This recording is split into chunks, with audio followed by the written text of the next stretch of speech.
So I'll just go right on into Dodd Frank and the CFPB because I know there are a lot of questions and things that people want to know about. To get your attention right off the bat, I just want you to see what the penalties are if you look for loopholes, try to do things that don't work. I mean, this is serious stuff here.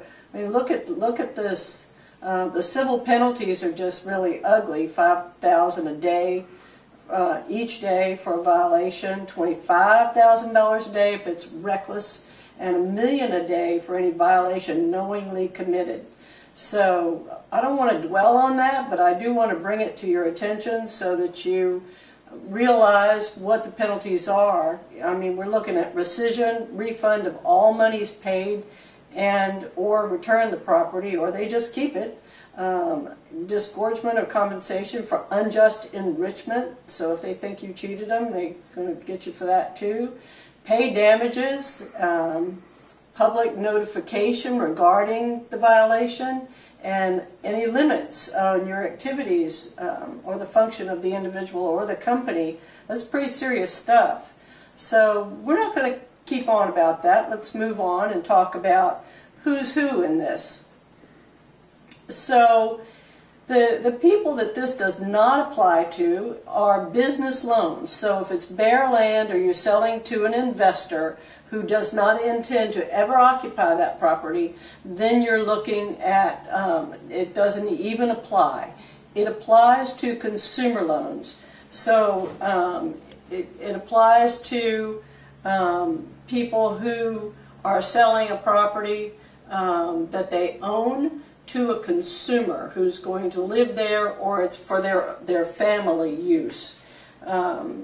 So remember, if you want to buy it and say you're an investor, but it's really for your sister, then that's not going to fly. You can't go there, and don't be trying to do stuff because you just saw that it's really not pretty.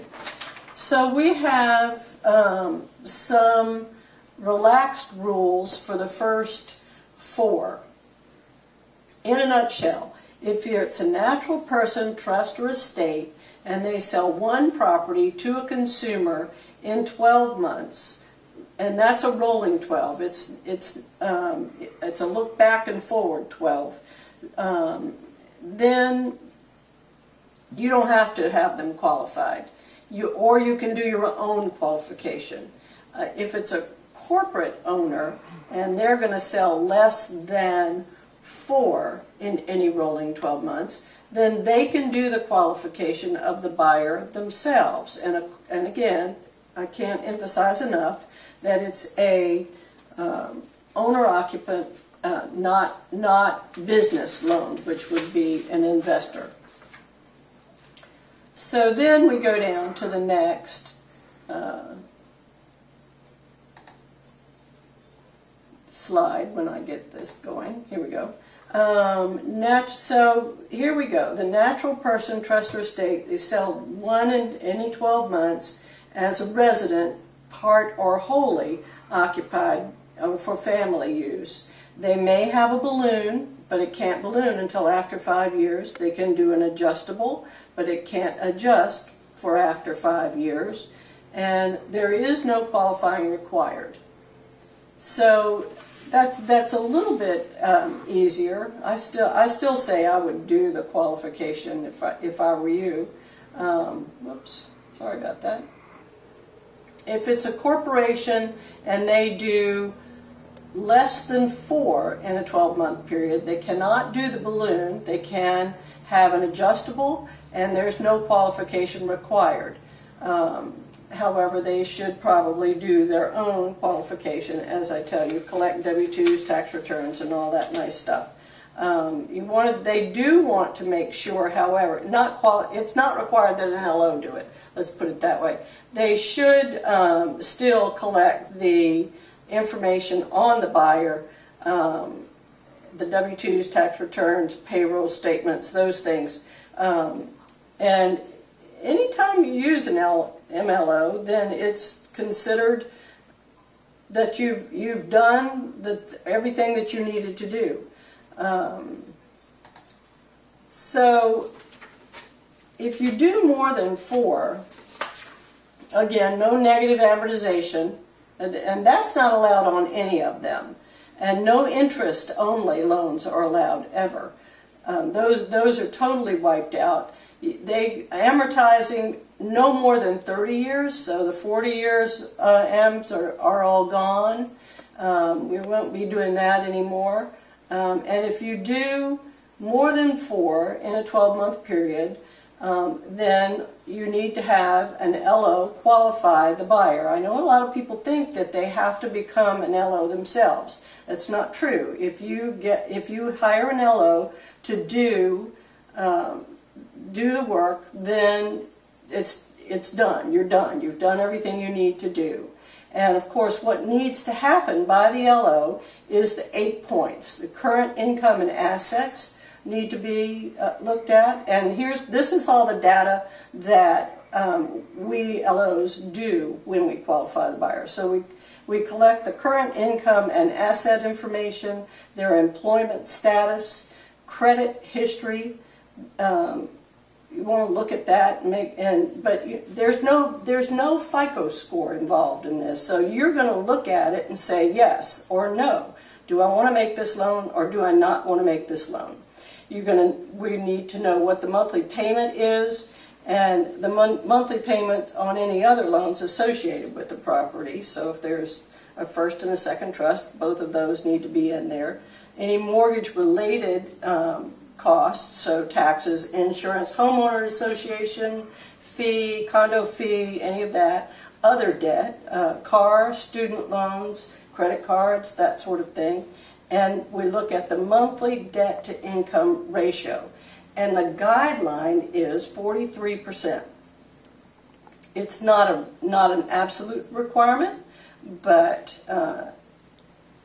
they like to see that it's reasonable. So if it doesn't quite hit 43%, then you're probably okay.